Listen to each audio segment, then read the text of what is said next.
I'm gonna remove myself unless I'm talking. Okay. That way, it's not all three of us on the screen. Okay. It's not showing anything on the screen because it's. Oh, okay, we'll just set that up right now. How do we start to go live here on LinkedIn? Welcome everyone that's going to be jumping on. We'll give a few minutes for everyone to make their way to the stream, and yeah, we'll get kicked off in about 2 minutes.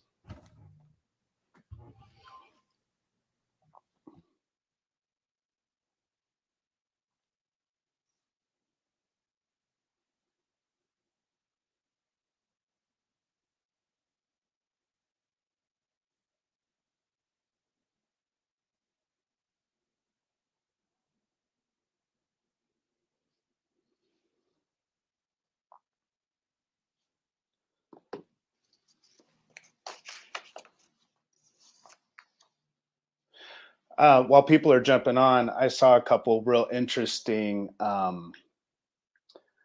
ideas around retention. You know, as we're getting into this conversation around retaining employees, and I saw a video of a potential future contributor going in for an interview, and the interviewee or interviewer uh, mentions, yes, we do have a lot of turnover here. And by the way, Mr. Schultz will be finishing your interview while I clean out my desk, like that kind of thing. I was like, geez. That's pretty rotten. Yeah. If you look up employee retention cartoons, it's pretty interesting. Like the whole employee of the month, they like took down month and it says employee of the hour. That's horrible. Exactly. So how do we know people are jumping on, George? Because we're not seeing that just yet. So we're good though to go. I'm not hearing you here. Okay. All right. Cool. Yep. All right. We'll get things kicked off, and it's recording and all that. All that's good, George. All right. Sweet. Let's get started.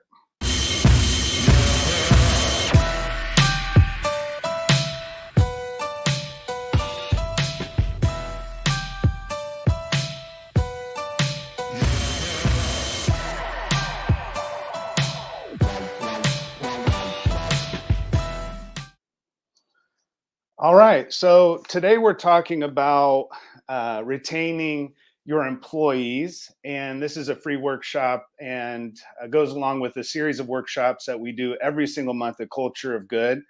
As we kick things off, I'd like to introduce you to Shannon and George. They're here on the stream with us today. And Shannon will be helping with part of the workshop that we'll be collectively working together on asking some curious questions around our culture and people and specific to retention, as well as just looking at what next steps that we can begin to take right today or this week at our work, ensuring that we're really building the type of culture where people love not only to come to work, but also love the aspects of work. And we'll get really into that today. And George is on as well, and he will be helping to give some feedback and direction, as well as to help with some of the comments and to moderate that thread as well. So if you happen to jump on throughout this time, you hear something that you want to give some feedback on,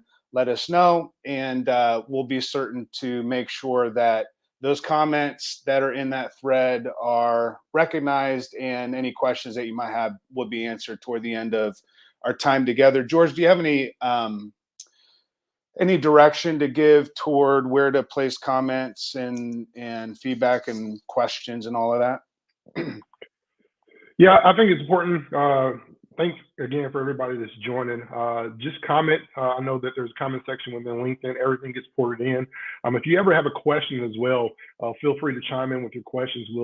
We'll add those towards the end as well. But just chime in via where you're on LinkedIn stream, Facebook stream, or YouTube, whatever you're chiming in. Welcome, and just comment and we'll get to those questions, and we'll highlight some of the key responses as well. Awesome.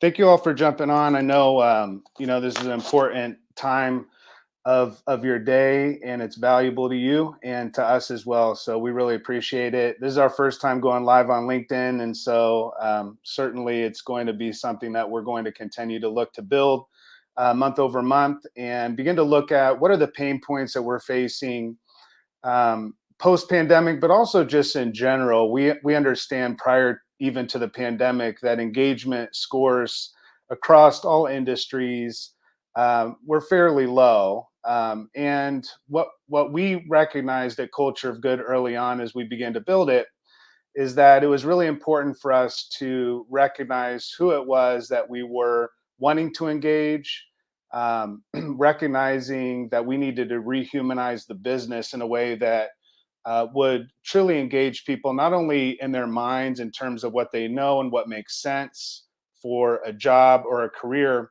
but we were actually engaging with their hearts. And that's where we started talking about offering people a sense of calling in their work, a sense of purpose. And so we're going to get into that. Before we talk about some of the steps to building that type of real engaging culture that retains employees, I just want to mention that Culture of Good, what we do is organizational change management that leads to positive cultural transformation. So as our employees are looking for more meaningful, fulfilling work, we help to co-create strategies with all the layers of your leadership in parallel. So collectively, we're engaged and working together with change makers and those that can champion your culture within your business that results in extraordinary positive impact on your employees, your customers, and your community. So we're real excited about this topic of retention in specific, because a lot of the problems that we find with retention programs is that it lacks one thing, and that's heart. So in this workshop, we're going to be challenged to see beyond retention efforts or retention programs toward fostering a culture where our employees truly flourish in their work, in their lives. So the objective today and the agenda is going to be to redefine employee retention. So we're actually going to look at that idea of retention and say, how can we think of this differently in a positive light? And secondly, to discuss ways to cultivate a culture where your people love to work. Lastly, to identify the next steps you can take this week with ease. So we're not looking at adding additional hard work or busy work. We're asking the question, how do we take the next steps? Many times we become overwhelmed because we hear the need of employee retention and reducing turnover, and it becomes quite overwhelming in that sense. And so we want to say, what's just the next steps that we can take and do so with ease? So let's look at the idea of retention here. So I looked up some synonyms to retention, and it was really interesting what I found. And the words that came up were pretty, I would say, could be looked at in a negative way: confinement, detention, reservation, detainment, holding, withholding. I think it's funny we also use words like sticky. And in the antonym to retention meant something that I think is really beautiful, and that is freedom and liberation. So when we think about retention, the two things that come to mind are like a retaining wall. We put up a retaining wall to hold back land in order so that that land doesn't continue to erode or fall into our house. And so we put up a retaining wall so that there's not erosion. And but as we're putting up that retaining wall, essentially what we're doing is we're withholding or we're detaining or confining that land, when in fact, I think what employees, if we're looking at it in that sense of a picture of what we're looking for as employees are not looking to be detained. They're not looking for confinement. They're not looking to be restricted in any ways or withheld. If anything, what we're looking for as employees is freedom, is liberation, is the opportunity, as we talk about in the Culture of Good, to bring your soul to work every day, to know not only what you do, but also why you do it. And so when we talk about retention, the opposite of that would be flourishing. And so today I want to talk about, and with Shannon and George as well, talk specifically around the idea of flourishing and what does it mean to build a culture of flourishing, and how do we build that, and also what is the impact of a culture where employees flourish. Because what we believe is that if employees are flourishing and if we build that type of culture within our business, then employee retention really becomes a secondary conversation. And even though we may still face realities around how are we keeping people or how are we continuing to engage with people, flourishing is really what we're looking to build. And so, how do we do this in a very practical way, in a way that makes business sense, but also engages the hearts and minds of those that we're wanting to flourish? And so, to flourish means to grow luxuriantly and to thrive. We think about a flourishing garden. We think about a flourishing garden with flowers and trees and shrubs and plants and fruit, where when you're flourishing, the trees are bearing fruit and they're producing. So we know that the benefit of a flourishing culture is a culture that produces, is a culture that leads your business to success. But the greatest result of a flourishing culture is that our employees have well-being, that they're happy, that they find a place of work where they love to go to work. And that's just a healthier way to live, when we can flourish not only in our work, but also in our life. The culture of good found this to be true, in that as we started to work at TCC, the Cellular Connection, one of the largest Verizon retailers across the United States, after just a year and a half of building a culture of good in the business and being intentional about sharing the purpose and the mission and engaging the employees through that work, we found that employee turnover decreased by 20%, saving $3.4 million a year. That was huge. 92% of those employees stated that the culture of good gave them a sense of fulfillment in their everyday work. 44% stated that culture of good was a contributing factor to working for TCC. So it was the thing. I just talked to an employee 2 days ago who's been working for the company for 3 weeks, and we introduced ourselves. And after sharing what department that he was in, I said, I started the culture of good and wrote the book Build a Culture of Good with Scott. And he was like, oh my God, the culture of good's the reason I'm working here. So we know it's an attractor of talent and good talent, because employees are looking to work for places that have purpose and give them a sense of meaning. But also, we thought this was really interesting that even though only 44% stated that the culture of good was a determining factor to work there, 83% of employees stated that the culture of good was a contributing reason to stay there. That's almost double the amount that chose to work at the company chose to stay there. So that was a compounding positive impact on employee retention, not because we started doing culture of good work or engaging people's hearts because we wanted to drive down turnover. We wanted to give employees a sense of purpose and meaning. And by doing so, it laid the groundwork where employees wanted to stay. And I think that's a really important thing, because as we talk about going through this process of what does it mean to build a culture of retention, this is what we're saying. If the new employee engagement is employee fulfillment, the new employee retention is employee flourishing.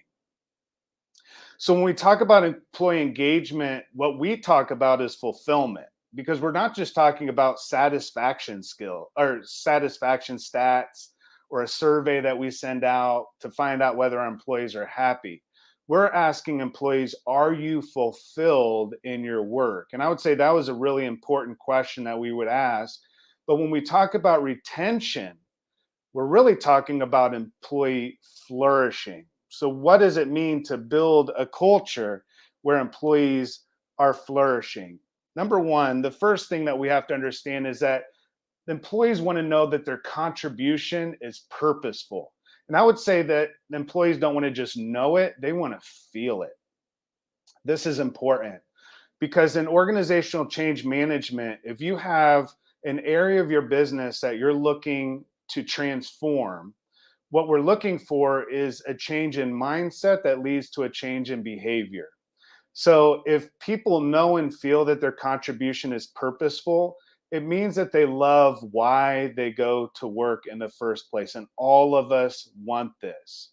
So how did we do this at Culture of Good? Because 92% of the employees felt fulfilled in their everyday work. So what was it about the business itself that allowed for the contribution of the employees to be felt very purposeful? Well, here's a few pointers I think is really important as we're kind of diving into this idea of employee retention really being employee flourishing. We have to, as a business and as leaders, we have to know why, or we have to know the purpose of our business, why it matters, and then we have to share that purpose in every way that we possibly can. We got to tie it in to everyday decisions. We have to tie that in and embed that into everyday activities.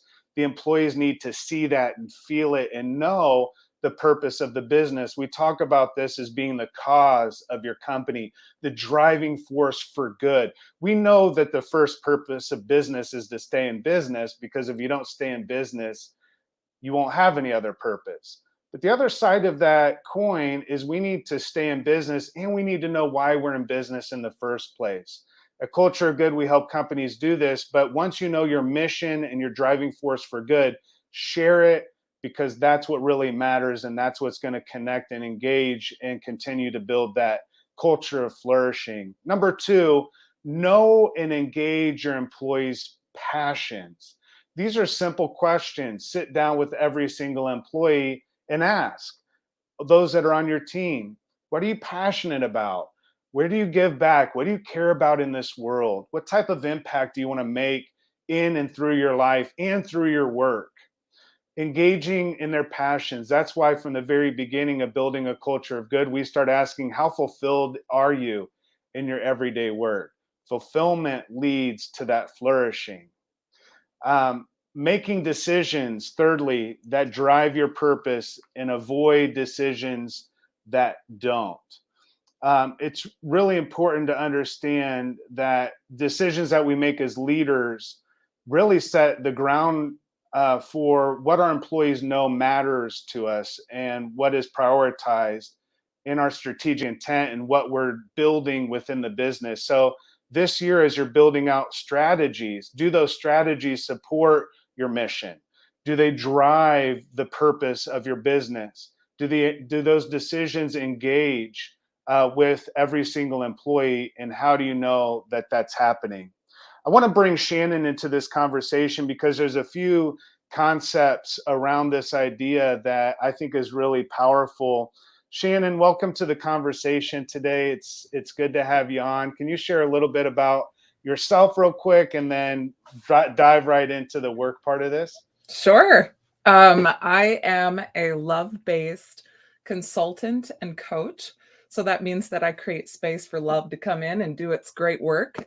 Yes, even in massively large global corporations. So, and I'm also, I train MMA. So Ryan always loves to pick on me like that, but he doesn't pick on me too much. So, and yeah, let's dive right in. So we're going to ask a series of questions after each section here, after Ryan delivers his content. And we're going to look at a quick self-assessment, 1 to 10 rating. We're then going to take a pause and dream a little bit. What would a perfect scenario or our dream scenario look like? And then we're always going to end with a way to carry this forward into action. So after I ask each of these questions, I challenge you to put that in the chat so you can see what other people are grading themselves at, what they're dreaming about. Maybe you'll get inspired and some cool ideas. Also, make sure you're taking notes on this so you have something to take away and you know what you need to work on when we're done. So this first one, we're talking about on a scale of 1 to 10, how much is the purpose of our company, your company, interwoven in the day-to-day activities of your team members? Remember, purpose is what we do and why we do it. It's the most simplistic way of saying that. So quickly, if you want to put that in the comments, I'd love to see your rating on a scale of 1 to 10. And as you're doing that, I'm going to start to dive into this dreaming phase. So how would our team members, if you're thinking about dreaming, I'd love for you to, in maybe 1 to 5 words, put it in the comments. But if you were to dream about how would our team members experiences be more fulfilling if we were more intentional with how we leveraged our purpose, what would that look and feel like? How would people be behaving? What are a few words that would describe that? Awesome. Thank you, Lorna. An 8, that's a nice one. That's above 5. I've seen a lot lower numbers. Yeah, and thank you, Anthony. Yes, being a skilled nurse, that is they really need more dreaming, I would say. And then after you've thought about how you want your organization to be looking and feeling once that purpose is aligned and you're fulfilling that from an employee standpoint, let's think about, oh, I love that, Christina, manifesting the positive. Let's think about how to turn that into action. So we've assessed, we've dreamed. Now, what are those next steps? What's maybe one smaller big thing that you can commit to in the next week that would increase how well your purpose is embedded in those daily activities? Think of what you do every day: logging in, chatting, regular meetings, one-on-ones. What's maybe one small way that you can incorporate that? And I'll let you keep adding to the comments if you feel inspired to do so. But I will also let Ryan kind of carry forward into the content because we still have a lot to cover. Yeah, thank you, Shannon. And these are really good ways of assessing and also questions that we could ask after the workshop as well and work with your team around this work. I do want to say that at Culture of Good, we teach that the purpose in your cause, once you find it, it should align with what you do. As Shannon was talking about, your purpose is not just what you do every day, but why you do it. And so you should know your purpose in terms of what you do or the core competency of your business, but also explaining that to an 8-year-old that we teach. If you can explain your purpose to an 8-year-old, the purpose of your company, then you're on to something that can actually be shared to employees, but it needs to align with what you do as a business and also why you do it. And so a quick example of that is a company that we work with called Dealers Wholesale that supplies fireplaces and doors to contractors, and their overall purpose is to provide warmth, security, and safety to people. And so we can see that that can become a mission that then can be translated toward good that they do in local community and engage customers and employees through it. So that's a really creative idea and way of beginning to build in your purpose into everyday activities. I would say some ways that you can do this are in meetings, on walls. It needs to be seen, felt, heard. It needs to be something that continues to be a part of workshops and huddles as you go through your weekly activities with your employees. The second thing that we know that employees want, those employees that are either looking to work with you or looking to stay with you, and this is what we found in the Culture of Good, is that people, and we all know this, we want to be championed by leadership. If people are going to leave the company, more times than not, they leave because they have a bad boss. Let's be honest. It's because they don't connect with leadership. And if we don't connect with leadership, I'll just say it, it's because leaders are not connecting with us. And the connection that people are looking for isn't just simply to have a quick conversation in the hallway, how you doing, bye. It's being championed. And so if we're gonna foster a culture where employees are flourishing and connected and engaged, we have to build into our daily work times where leaders are really championing those employees, because people don't want to just love where they work. They want to love who they work for. And so how do we do this? We do this by praising great ideas, recognizing employee creativity and open sharing. If you have employees, and this is in every industry, I noticed someone earlier mentioned the healthcare industry. I know that turnover in the healthcare industry and in education within teachers and warehousing, there's a lot of industries where turnover has skyrocketed. And we understand that that is a pain point and a reality that those industries are facing. But across all industries, we have got to begin to understand that within our companies, our managers and our leaders, not just our executives, not just our CEO, but it certainly should start there. But those middle managers within the organization need to be praising great ideas. And when they find great ideas, recognizing them openly to others, praising and recognition.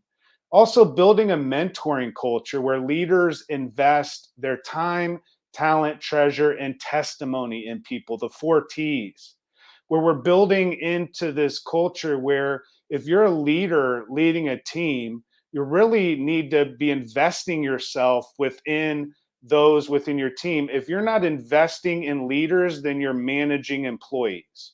Let me say that again. If you're not investing in leaders, all you're doing is managing employees. And what we're looking for in building a culture where people are flourishing is not a culture of management, it's a culture of leadership. A culture of leadership is one where leaders are seen and felt investing themselves into their team members. Thirdly, prioritize your one-on-ones. Get to know the human that works for you. This goes back even to the first one. Employees want to know that their work is purposeful, it's meaningful. In order to know that, leaders, we have got to know the humans that are working for us. What makes them tick? Again, what are they passionate about? How do we champion that? And when we see good happening within the internal culture of the business, making sure that we're sharing those stories, amplifying those stories so that other of our team members are seeing that this is what matters to us. But as leaders, those that are on here that are leading teams, I would ask you and challenge you to take a step back and say, are you managing your people, your employees, or are you leading leaders? That's a really important concept to think about. I'm going to invite Shannon back in here for a few questions of assessment, dreaming, and providing next steps again. Awesome. So again, if you're just coming on or you haven't commented yet, I'd love to hear your answers after I go through these questions. I'm going to go through them pretty quickly, but please put your comments in the comment area. So our quick assessment, on a scale of 1 to 10, how often do you witness leadership championing of your employees or your teams? Which means, do you observably see your leaders serving, supporting, and investing in your employees on a scale of 1 to 10? Our next one, where we're kind of stepping outside of the what is and we're dreaming about our desired future. How would your team members' experiences be more fulfilling if we were more intentional with championing, investing in those employees? Maybe just a few words. And then finally, ways to carry this learning out into your work, out into your life. What step can I commit to this week to encourage a leadership culture? Again, not a management culture, but that leadership culture that authentically invests in people or your employees for their good, not just for the company good, not just for your own agenda.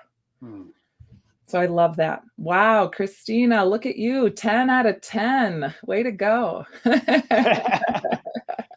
That's awesome. I love Christina's comment about ask what's important to them outside of the workplace. Yes. I was going to mention this because I think one of the biggest challenges right now because of the pandemic is the amount of companies that are having to transition to remote work.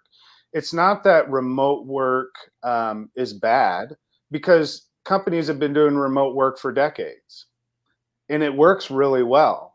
It's just you have to know how to work it and you have to know how to stay engaged. Shannon, you were mentioning just some ideas around how you were able to stay engaged with one of the remote groups that you were a part of.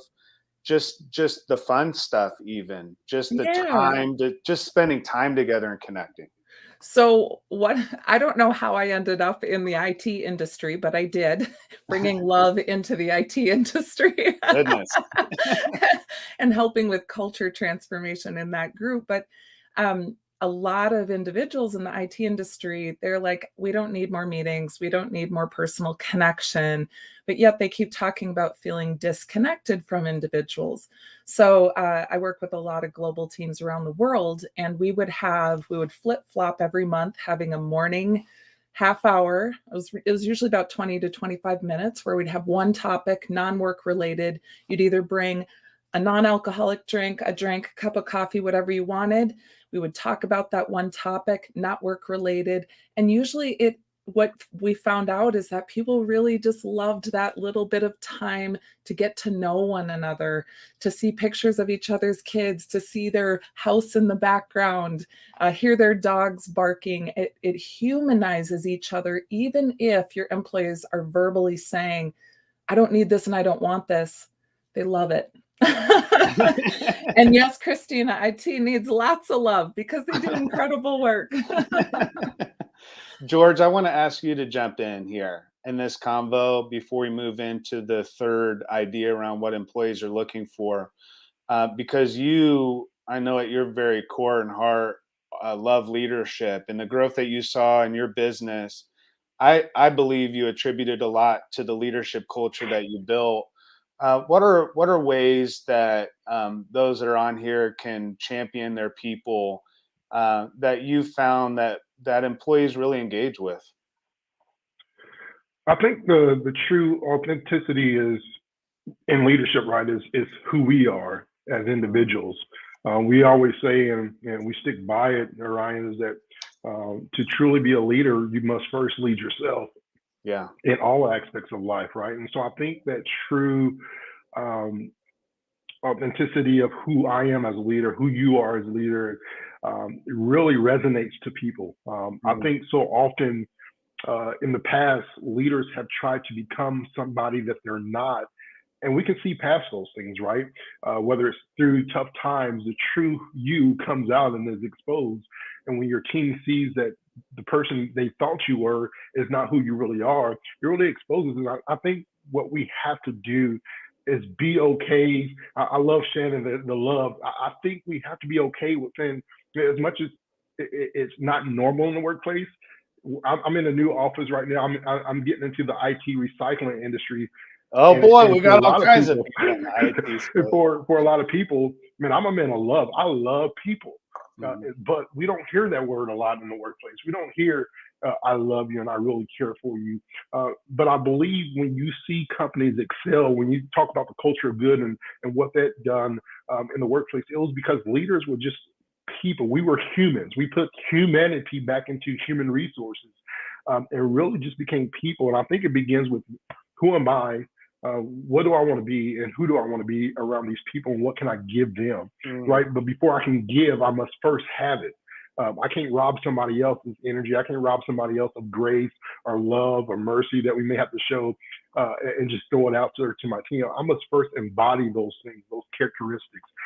Forgive myself as much as I want to forgive a teammate that may have hurt me or said things, maybe not even on purpose, but it bothered me.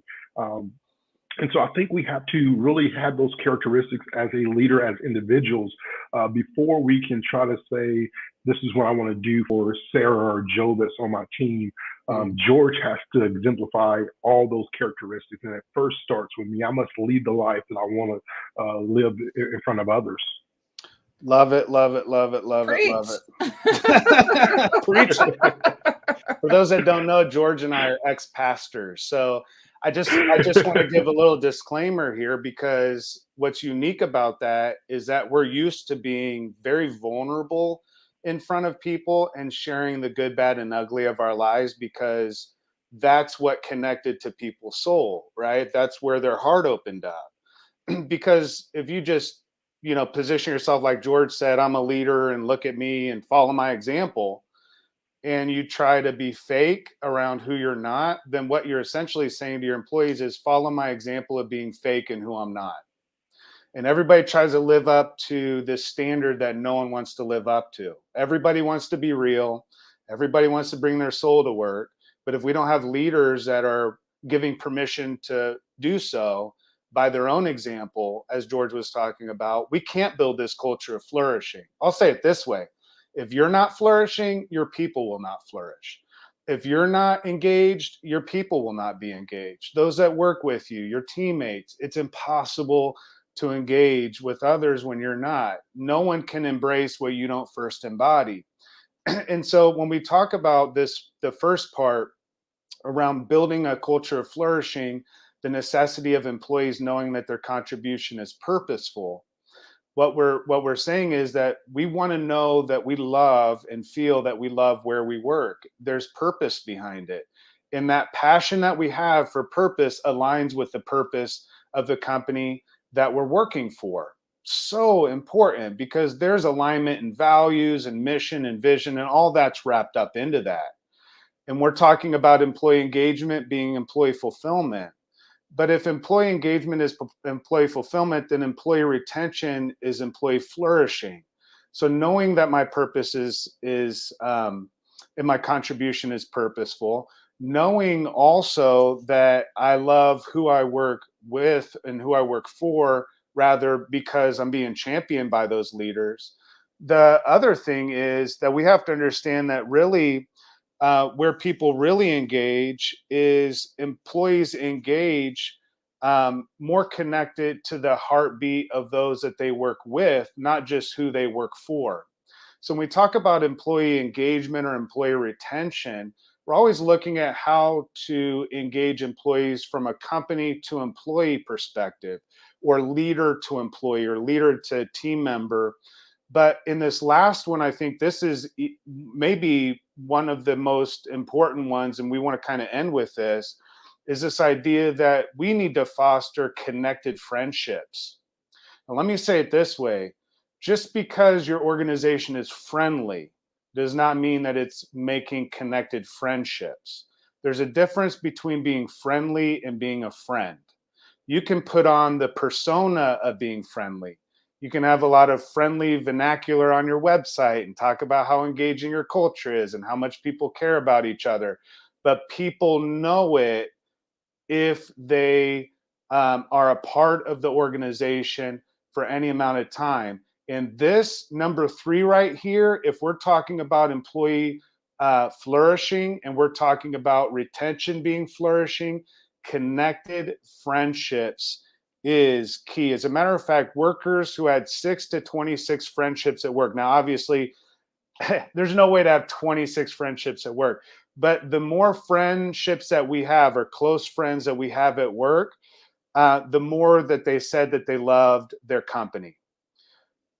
As a matter of fact, employees that had close friends at work were 7 times more engaged at work, according to the latest Gallup poll. So really, peer engagement trumps company engagement. Let me say it again. Peer engagement trumps company engagement. Do we need to engage from a company level? Absolutely. Do we as leaders need to engage with our teams? Yes. How do we do that? Through championing them. But to foster a culture where people are flourishing, they need to love who they work with. So important. No one wants to spend 8+ hours of their day working around people that they just don't like. And I love what George said, and also what Shannon said in terms of loving people. When I came into TCC and was very vulnerable with my story and sharing about my own experiences in life at work that influenced my purpose and my sense of connection with what I did every single day, and gave me that why and that sense of connected purpose, and that my contribution mattered. When I shared that with the employees, And I simply said, from a place of love, how important it was to really bring your full self to work every single day. We started to see that the work that we were doing within the culture of good, and for those that have the time after this hour, we'll stay on this live for a few more minutes for those that would like to stay on and ask some questions of us around how this can work within your business, because what we do at Culture of Good is really unique in that we're engaging people in 3-month engagements in those workshops that help to build and cultivate this culture of flourishing. How do we start to build connected friendships? How can we provide that to our employees? We did this at Culture of Good, and you can do this within your company by promoting cause-driven team building exercises, right? And so we're not just talking about team building exercises where we all go out and shoot each other with paintball guns. I'm sure some of your employees would love for you to run across the field and allow them all to shoot you with paintballs, but that's not what we're talking about in terms of team building. We're talking about going together collectively and doing good together in your community, making an impact together, connecting their passions together for the good that can happen. I've never seen employee engagement or fulfillment or flourishing happen because of some team building exercises. We can learn more about each other. We can gain some new understandings, and that can help us as a team dynamic. But when we want to build a team, we build a team by doing good together. So promote cause-driven team building. You can also do this through remote work. I want to say this, at Culture of Good, when we built it within TCC, they had over 2,000 employees when we first started, and now have over 3,000 employees in 1,200 stores. And the Culture of Good is what connects all of them together. They're in 42 states. It's a decentralized culture. Everyone, though, collectively has something of a cause and a purpose. Back to that first point, meaningful contribution that's purposeful. They all have that as something larger, a movement. I heard a quote the other day that said, employees are not looking to stay connected to a company. They're looking to stay connected to a movement. Why is that? Because within a movement, we have connected friends. We make really strong connections within a movement because we're all going in the same direction together. Latest stats show that only 30% of employees, around 30%, know their company's purpose. Only 30%. It's interesting that about 30% of employees say that they're engaged at work. So that purpose to engagement formula actually works. So we have meaningful contribution, we're championed by leaders, and we have connected friends. So we promote cause-driven team building. We sponsor social activities, so shared experiences collectively together. Shannon shared one of those earlier. Even over remote work, we can have talent shows. We can have people share creative ideas and quirks and talents that they have. There's all kinds of different ways of bringing people together in shared experiences, whether we're together in person or we're not. Certainly more challenging with remote work. It just means we use a little more creativity. And then lastly, we're going to encourage and support collaborative projects across departments, across teams. We're building opportunity for people to get to know each other through cause-driven team building, social activities, but also collaborative projects. I want to invite Shannon back into the conversation for the ask answer part and allow us to really be challenged in this idea around how to build and cultivate a culture where we're flourishing through connected friendships. Yeah, and while you're rating yourself on a scale of 1 to 10, how well would you say your company fosters friendships, or I would even say deeper connections and more personal connections amongst peers? So go ahead and rate yourself. I do want to add too that just that last point about creating collaborative work, special projects, or even opportunities for individuals to work with different groups regularly, that for a company who's maybe not used to having personal connections, IT, other organizations like that, That is such a comfortable and familiar way to start the process. So on a scale of 1 to 10, how well would you say your company fosters connections amongst peers? Again, not just how often do we meet or do people know each other by name, but really that friendship level personal connection. You can go ahead and put that in the comments. Now, again, not where we are, where we want to be, dream a little bit, step outside that big audacious goal. How would your team members' experiences be more fulfilling if we fostered strong friendships at work? So if you were to invest in more avenues to collaborate and create those personal connections, what would that look and feel like? What things would be the same? What things would be even better? What things might fall away that need to? Because anytime you change the energy of an organization like that, things naturally evolve. If you have a few words about what that would look and feel like, go ahead and put it in the comments. And then finally, how are we going to carry this forward in the next week? What steps can you commit to this week to sponsor shared experiences and collaborative work among teammates? So again, do you have these set teams and they run secularly and they're constantly driving towards their own agendas? Maybe you take one person and you rotate it around every week and you have someone sit in on different meetings, hear things a different way. Maybe you offer them as a subject matter expert to another team where they can share experiences. That type of thing, when you have that, you're going to have more innovation, you're going to have more flow, you're going to have more of opportunities for individuals to be fulfilled, to be inspired, and to be ignited. Love it. Yep. So on any of those three things, if you have a few words, feel free to put them in the comments. I have to say, you guys are highly engaged in this, and I love all the comments. I can't even keep up with them, but if you have a chance, flow through. There's some really good back and forth going on and some great knowledge sharing. Very good stuff.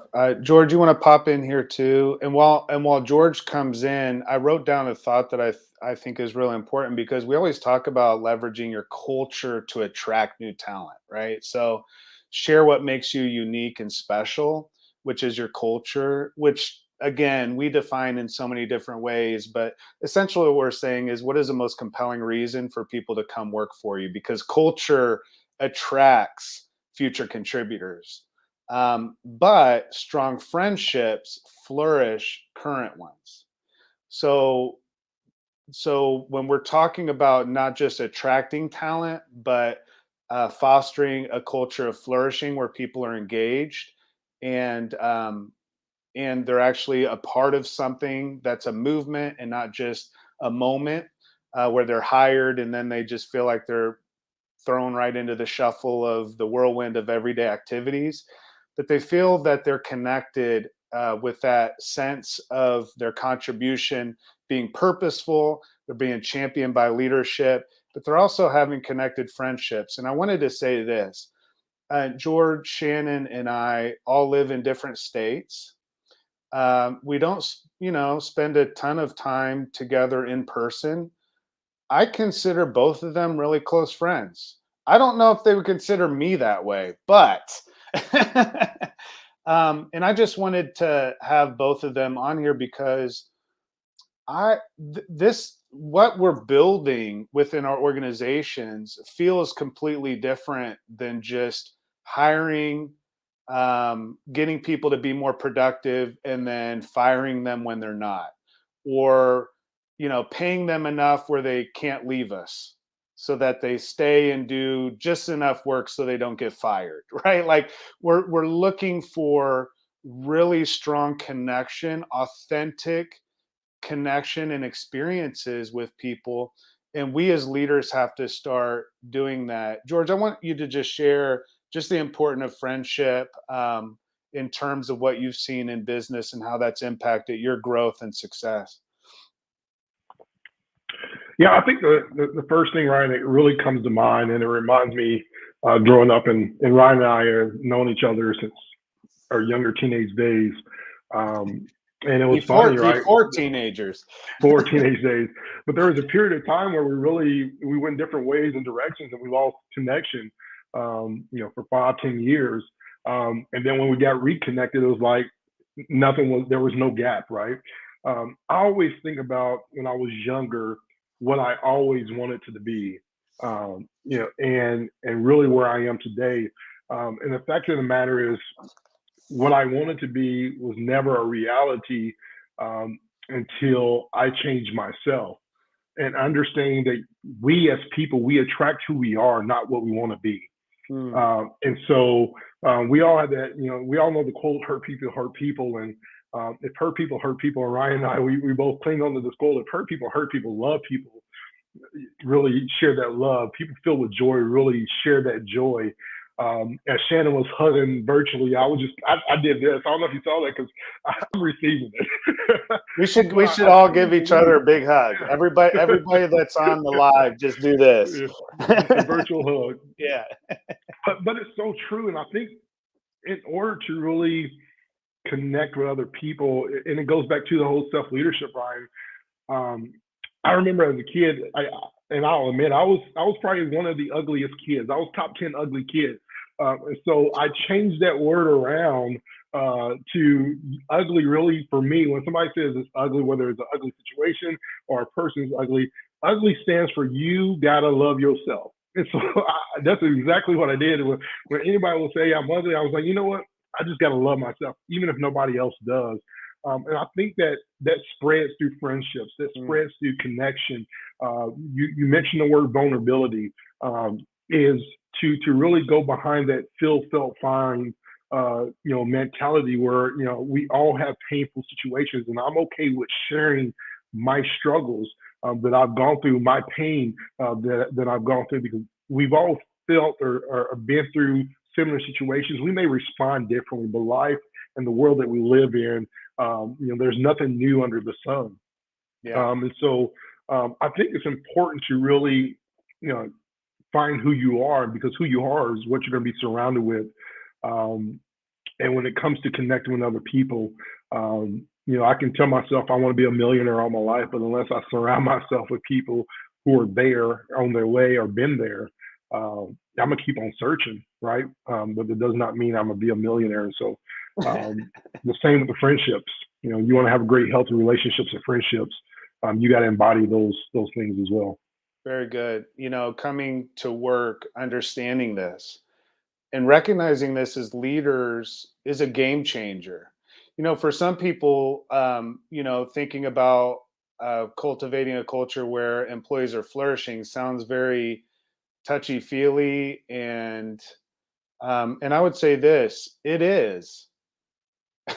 We want to feel something. That feeling is what connects us and keeps us connected.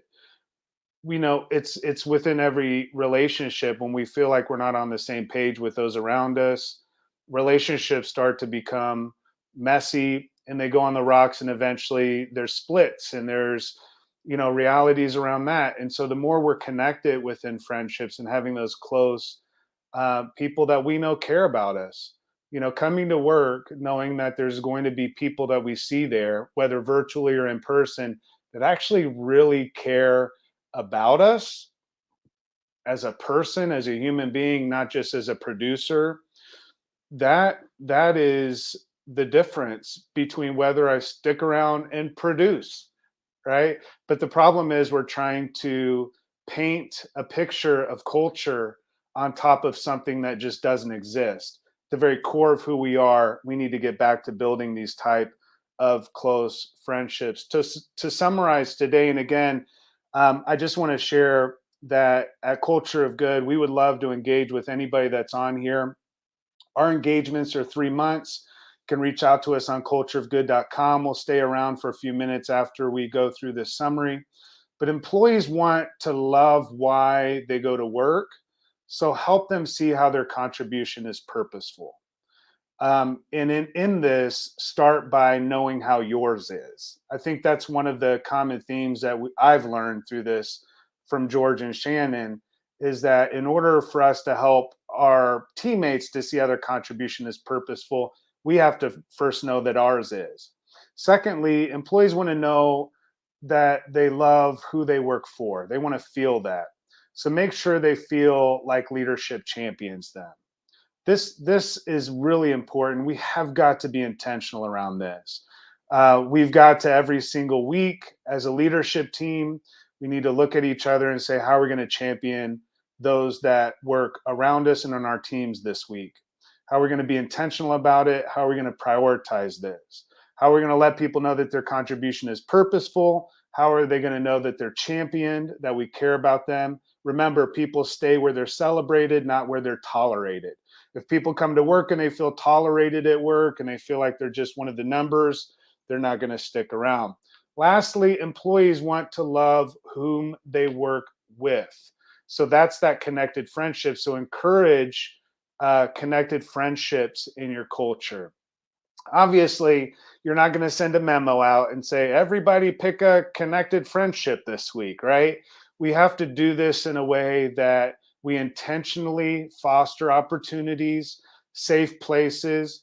A lot of companies are moving into affinity groups where those that have specific qualities or interests join together and they connect upon commonalities. Finding those commonalities, building in small groups within your organization. We know that allows your organization to become one where people are far more engaged. The percentages of people that stay in a company that are connected within smaller groups of connected friends is multiplied by 7 times. And so we're gonna continue to multiply our retention by redefining what employee retention is. It's employee flourishing. So we want to stay connected within that. Thank you so much for joining our workshop today. Again, we're going to stick around. If anyone has any questions or would like to put anything in the chat or talk to us, you can reach out to us on cultureofgood.com. George, do we have a way for people to actually ask questions other than within the chat, or is that how they would place those in? Yeah, they just throw them in the chat. I can see Okay. one. I'll post one up right now, Ryan, Right. from Christina. She's all the way from Scottsdale, Arizona. A beautiful, beautiful area. She's the director of outplacement services firm, and her question, and there's a couple of them, is looking to understand if employers consider employees exiting the company as part of improving the retention process, meaning what they do for those who stay with the company to retain them, assure them that they are in the right place, and also looking to understand how I can make sure my employees who work for me stay happy. Your thoughts on that? Yeah, it's very good. So understanding basically the exit as employees are exiting the company as part of improving.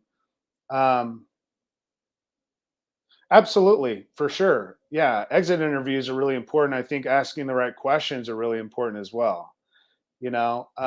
And asking the right questions prior to employees exiting the company. We do have some exit interview questions through Culture of Good that we can post and send out, Christina, to you if that would be helpful. I don't have any just off the top of mind.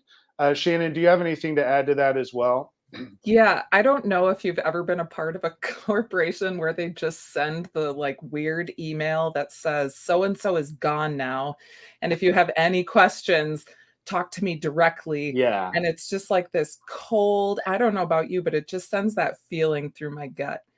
And the way to do this is to have it be, if it can be, amicable, so that the person leaving doesn't have to feel weird about it. They can be open and honest about it. We're all leaving on that, like good note where we know that who knows, maybe I will become their boss someday. Maybe they'll become my boss someday. Mm-hmm.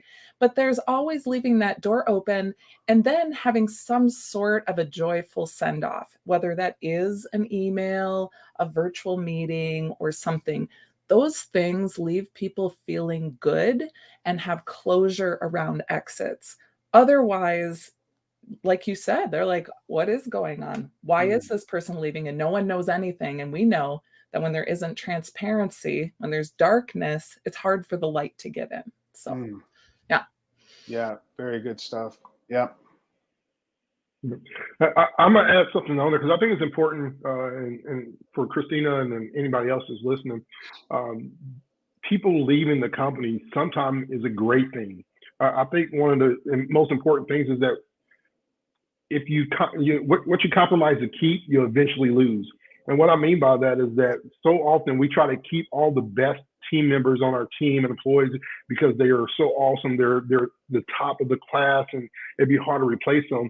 I think the most valuable part that you can do as a leader is respect where they are and where they should be. Because oftentimes we hold people back for selfish reasons versus letting them go and flourish.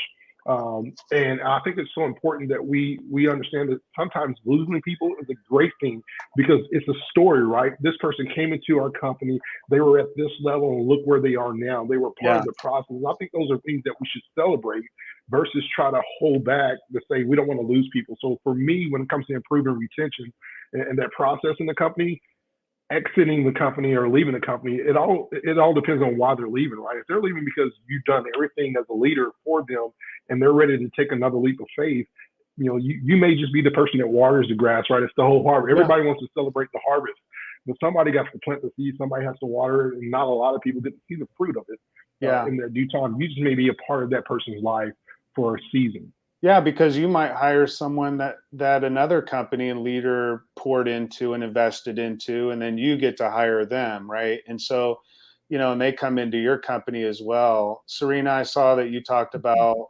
recently how cold it was. This idea that you brought up, when you're hired, you were hired based on their values, right? And then when you're fired, the values just kind of get flushed. That's a powerful idea because I always talk about how your company values aren't those qualities that you aspire to be. It's who you are every single day, day in and day out. Not saying you're perfect in it, but it's what you intentionally do. And I think if you really value the people that work for you, they're going to know it, whether they have to be let go of, or if it's by their own choice and voluntary, leaving the company. We want people to leave the company knowing that they were loved. If they don't leave the company knowing they were loved, you missed an opportunity. Like, honestly, you just missed a shot. People are choosing to work for us. They're choosing to spend a lot of their day with us. It impacts their home life. It impacts, I know Serena, as that happened, I'm sure it impacted other people around you, whatever that looks like for you. Your personal life was impacted. There's really no way of saying professional life, personal life. It's life. That's just what it is. There's no work-life balance. It's just life. Life is, and work is just a part of it, and we find harmony. But as people are leaving the company, I think it's really important that they leave with a sense that they're loved, and that you may not be perfect in, but try. Was there anything else, George, that you saw pop up that could be a good question that we could?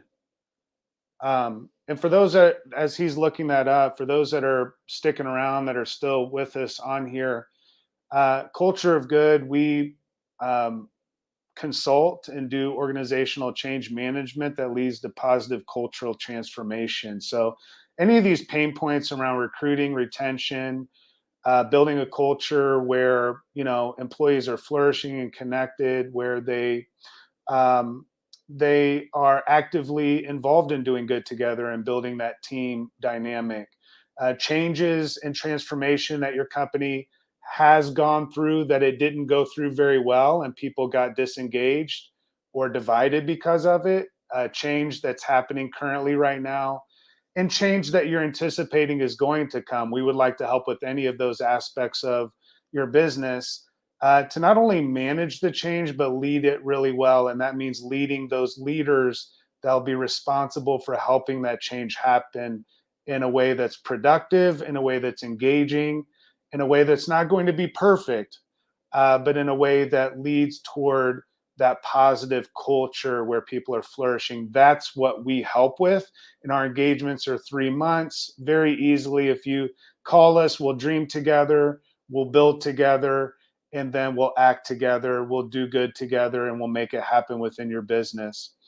George, was there anything else that popped up? Thank you all for being on here, by the way. It was really a great time together. No, I think you answered the last question that we had, and I don't know if you want to kind of expound on it, but a lot of people, obviously, with the pandemic, and a lot of companies are letting people go. And there's a struggle with finding out what's best in the workplace. And so, any thoughts to when somebody is looking, right? They're seeking employment. They're looking for a company to be involved. What are some of those key things, Ryan, that when you looking to join a team or a company, or even connect yourself with other people? What are some of those key things that you look for? I know for me, I want to be around people that I can work with. I don't want to work for anybody. I want to work with people. I want to be able to, sign my own check, right? They write it, I sign it, and kind of seal it. And I want to be around humans. I don't want to be around, some clicked up, disunified, a company with, no vision or direction. But what are some of the key things if somebody's, just kind of at their paradigm, that crossroad of what do I look for? What would you advise? Well, all I can say is for my personal desires, right? I know what everybody's looking for. One of the biggest things for me is I want to know that I have like the freedom of express my own creative expression. I just want to know that I can be me. I spent a lot of my time fitting in and never really having a sense of belonging. And, once you start to fit into groups, I think you lose that sense of connection to people because they really don't know the real you. I think people are really scared to be themselves at work. We're told to check our soul in at the door and, come in, do what's told, check the boxes, get the task done. By 2027, the majority of the workforce is going to be freelancers by 2027. So in 5 years, the majority of workers will be freelancers. And I'll tell you why. People want the antonym to retention: freedom, liberation. If you do not create a culture within your business that gives people a sense that they're freelancing their work and they're in charge of their own destiny and they know how to grow within your business and stay connected and develop, and they're not in charge of that future for themselves, you've missed a tremendous opportunity to engage with people on a soul level. For me, that's one of the most crucial things. For me, Shannon, is there anything that comes to mind as we kind of end here? Well, freedom is my biggest word. As you know, I'm a Renaissance woman. I need to know that I have the flexibility to not only be myself and follow my passion of bringing love into places, but if I get a sense that there is a fear-based culture or that a place is driven by fear, that's a huge red flag for me. When people are afraid to speak, are afraid to be themselves, again, bringing love in helps to combat that. But as an employee, that is just something that I look for it not to be. And I want to know that no matter how I'm behaving, if I'm behaving out of love, if I'm acting out of love, if I'm spreading light into the world, that I'm not held by a non-compete or something that is going to prevent me from doing what I was built to do in this world. So for me, it is really just that ultimate freedom where I'm not going to get a hand slapped simply for being me and bringing my strengths into the world. Very cool. Yeah. Freedom and flexibility. Done.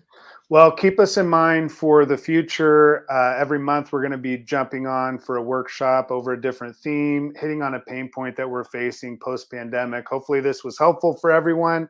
Reach out to us on cultureofgood.com. Don't forget to follow George and Shannon on LinkedIn. You can connect with them. They have really good individual work as well as work that they do on the team with Culture of Good. We'd love to be engaged with you.